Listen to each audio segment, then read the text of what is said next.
Hello everybody, this is Frogman and welcome back to the test world. Today we're going to do a little bit of goofing around playing with some early game smelting since there's been quite a bit of discussion lately and well ever since pretty much the pack started there's been a discussion of how to properly get started with large amounts of smelting.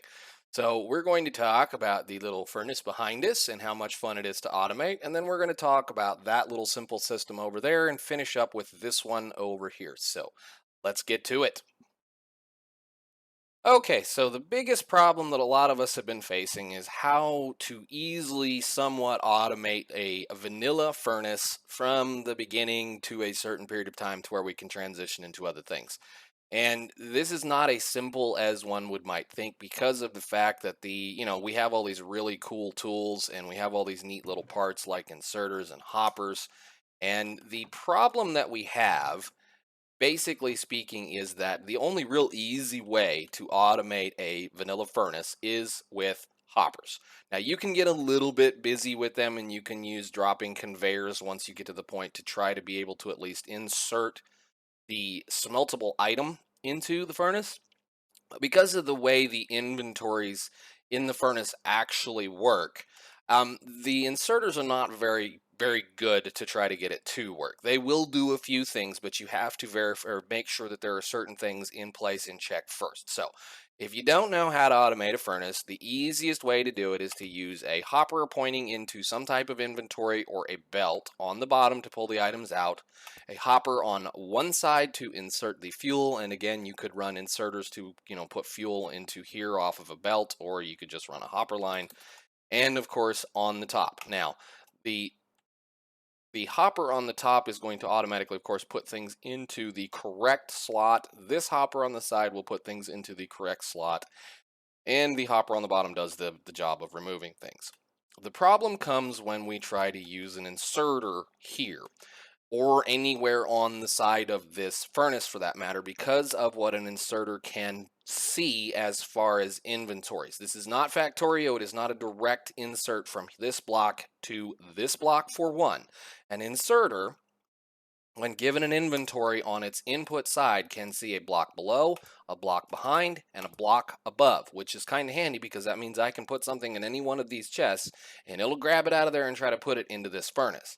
The problem comes when the inserter tries to output.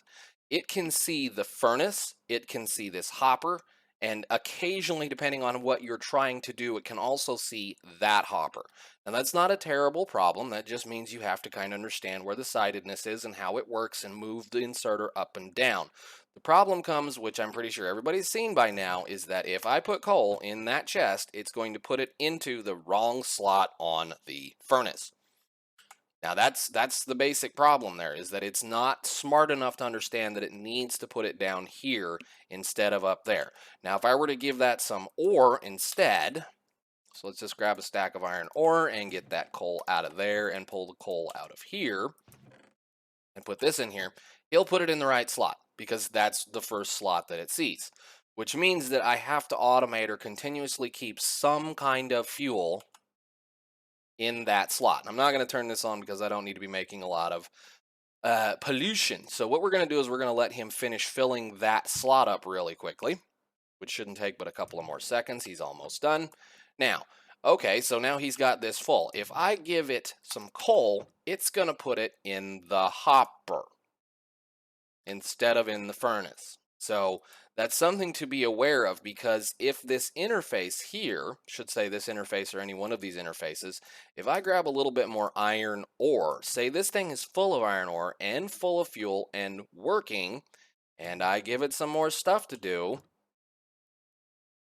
it's going to not understand that this is backstuffed and just keep putting things into the hopper on the bottom. So this is some of the problem. And the only way you can fix that issue is by moving the inserter up a block, which means it can still access the top of the furnace and it can also access this hopper. So it will just work between those two. But that is the biggest problem. Again, easiest way to do this is just by using hoppers early game and getting to the blast furnaces as soon as possible. So we're going to go over to the blast furnace area, and I want to make everyone aware, if you do not already know, that there is the Capsules mod in the game. Capsules Mod, basically what we do with this is it takes things from an inventory or your inventory, so like the parts that it needs to be able to make and that's the last one I made, the blast furnace, and it will automatically place them down. So if I shift right click on this interface here, this little box right here, and we get it the correct thing it needs, which is a hopper. Excuse my cat, he's making all kinds of noise. Some blast bricks, where are they? We'll grab a handful of blast bricks and we put those in this interface. I can then right click right here, excuse me, left click, and if we notice the capsule now says it's full. You can do that from your inventory, you can do that from a registered chest or some other form of way to keep things around so that you can automatically build things as you go.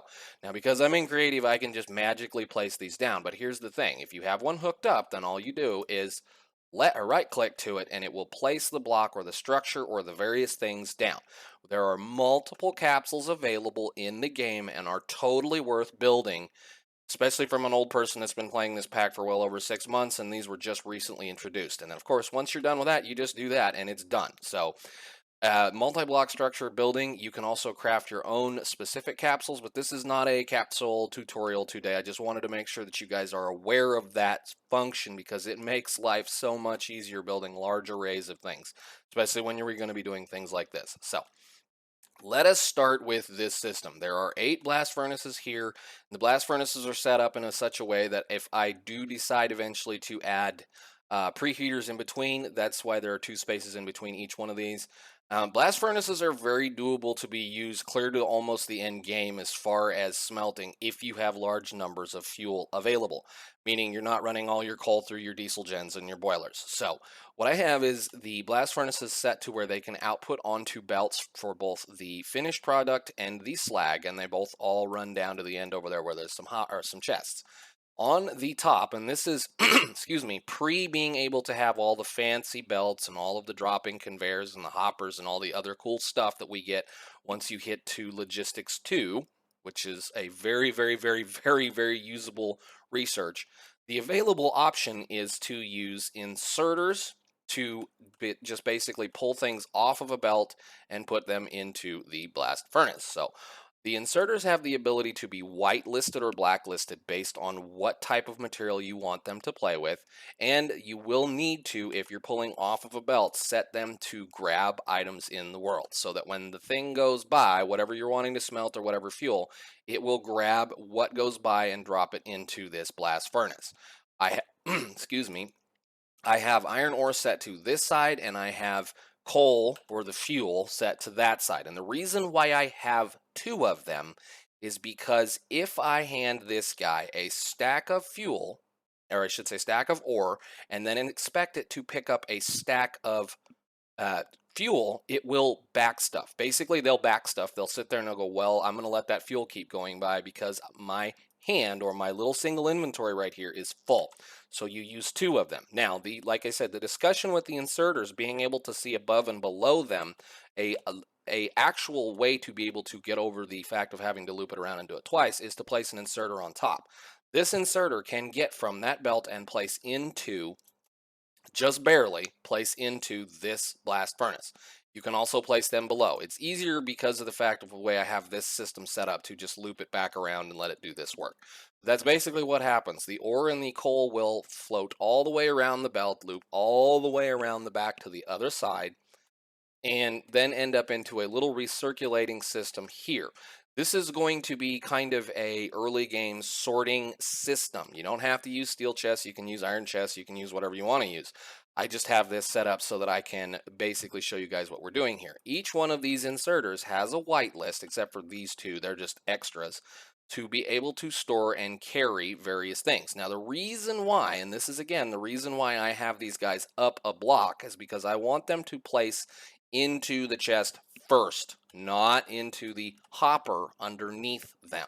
So we're using hoppers here as a way to control the amount or the rate at which things are put out onto this belt. The hoppers are going to put something out about once every second, or I think it's like 1 or 2 every second. It's a reasonably slow rate, meaning that I won't have stacks and stacks and stacks and stacks and stacks of stuff on this belt, because this belt is going to be one of those systems that's going to be running a lot in your world, and I don't need thousands of items floating around on this belt. The inserters on the back here are just basically the way we're going to recirculate the stuff. So if we go all the way down to the end and come all the way back, anything that's left past that time will then get picked up by the specific inserter for whatever it is and placed into that inventory and then put back out onto the belt as it needs to be. I know it seems kind of redundant, but this way I'm, like I said, not floating thousands of items around all the time. And also, with the way this system is set up, you can just extend this line of chests and hoppers and inserters and that recirculator for as long as you need to, based on how many items or whatever you plan on running through this system, and have an input for your mining system, generally speaking, come in on this area here, where it will then go into the recirculator part of it and be sorted specifically into various belts or various chests. We have little levers here underneath on the bottom, which you can do however you feel like doing to be able to turn on the outputs for the smelting system. So the simple, easy thing is so say I want to go ahead and start filling things up. We'll turn the coal on. The coal's going to go all the way around and come all the way back. Yes, I know it's kind of it is what it is on this one. It takes it a little bit of time. This is totally, completely controllable as well with redstone, but we're not going to get to that point. Anyhow, this is going to go all the way down, and as you notice, we've got about 2 per thing sitting in each little slot, and they're just going to wander all the way down to the end until they get to that inserter right there. And then he's going to grab a couple of those coal. There we go. He's going to let a couple of them go by. He's going to grab the next one. That guy's going to grab it. And basically, they're just going to sit there and fill up their furnaces until they have full up inventories of coal or fuel, whatever you plan on using as far as fuel. And it'll get to about there before we have a problem. Once these first 4 fill themselves up, then it will move to the next 4. And I'm doing 8 because 8's just easy to count. So we now have 4 furnaces over here that are full of fuel. And if we notice, that means that those first 4 back there are going to be able to be used to process things. So let's give them some iron. So now we're going to start putting iron out on the belt. As you notice, this guy's going to grab it, which is just the way this is going to work. These guys are going to fill these guys up first, unfortunately, and away we go. But we'll just let this kind of sit here and run for a little while, and it'll eventually get itself sorted out. We're going to, while this is working, come over here and discuss this one. That's just a basic idea of how to get things set up, and the idea behind trying to use just what we have early game to sort things out. All right, in this system, as you can see, I have a bunch of covered conveyors now, just so that we can easily see the difference between the two. The blast furnaces will automatically output into a covered conveyor belt just like they normally would without any help. This is basically a pipe, and the reason why I'm using covereds again is because once you can get to the time where the technology is available to make covered conveyor belts, make covered conveyor belts, because they will keep the items on the belt. If I go over there and stand close to that belt, I will pick up all of that stuff on that belt. These I can't. So on this system, we have a little bit of a different solution for this problem. As you notice, the loop is not as wide and it's not as huge, and it's not using any inserters. In this loop, what we're using is dropping conveyor belts on the tops of each one of the blast furnaces. And the dropping conveyor belts do exactly what they say they do. When I put something on this belt, if it can go in that blast furnace, it's going to go in that blast furnace. Every one of these do all of that same thing. So we run all the way down to the end again, and we have a dropping conveyor belt right there. We loop all of the materials all the way back down to the front. And I know it's kind of one of those why we keep doing this looping thing. It's to try to maintain a certain amount of items in the world. Look, we're smelting finally. Over here at the end of the looping rail, I have an item router, and the item router is set to sort the coal this direction and the iron this direction, which means at any time I can take many more of these and sort these into various chests, and you can design this however you feel like.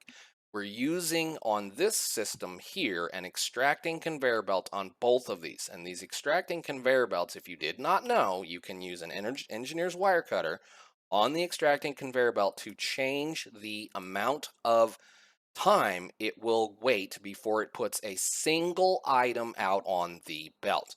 This is actually going to be slightly better than the hoppers over there because it will put a single item out every 20 ticks or once a second. These furnaces in this form, if we can get one to go look at it here real quick, and we're making iron, they take about 2 ticks every second, or a little bit long. It's about 2 ticks, maybe, or two, excuse me, 2 seconds to process the thing. So what I'm trying to do is not make an absolute mess all over the place, and I don't want that iron. Thank you. But if we come over here and we can see this, at least that way we'll only be putting a single item out every second onto the belts.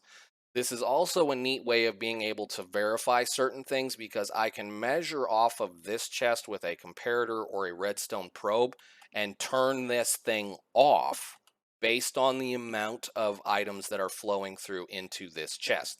So if I get this thing to where there's a level of a certain point, it can turn this extracting conveyor belt on and off. And I can also feed coal into this chest from a larger inventory like a silo once this gets lower. So again, we're just sorting to make sure that everything's are clear. So now this system will fire from the beginning right off the bat and go to work. So let's turn on the coal.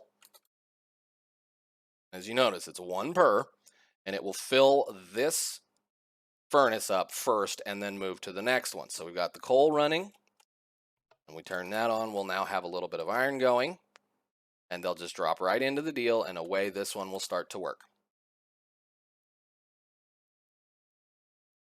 There goes some iron. So that one is a whole lot easier to work with, and like I say, once we get this to the point where it's nice and full up here, you can eventually have a major problem with it, but at least this is about the easiest way to automate these things when it comes to the point. So we look at this mess now, we're making all kinds of nice pollution, but as we can see, once the items get to the backside and everything is filled up, this guy's going to kind of have a hard time catching up with things, but he will eventually clean all the excess off of this belt. Speed and inserter speed upgrades will make them considerably better. We still haven't got the iron all the way down to the end of the system, looks like. We're getting there. Nope, we're picking some up. Good deal. Might actually have that piece go around just depending on how quickly he is. Nope, he didn't get it. So now we're going to have iron and coal recirculate all the way around. But as you notice, we're just doing a fairly decent job of keeping things cleaned up. And this is what I was talking about by things having problems backstuffing. Both of these two inserters at this point are probably going to backstuff. Notice how that one is sitting there doing this, and then he does this, and then he went and got something. If that inserter right there had a armful of iron and needed to put coal into that furnace, here it wouldn't have been able to until its inventory was empty, and it more likely would have grabbed the iron than the coal. So there would become a point where this furnace would be out of fuel and not working. That's why I have 2 inserters on the system. He's actually waiting for that coal to go away. So alrighty then, I think that's about the major part of how this whole system works, and this one is now down to that furnace, so we're doing a pretty good job on that part.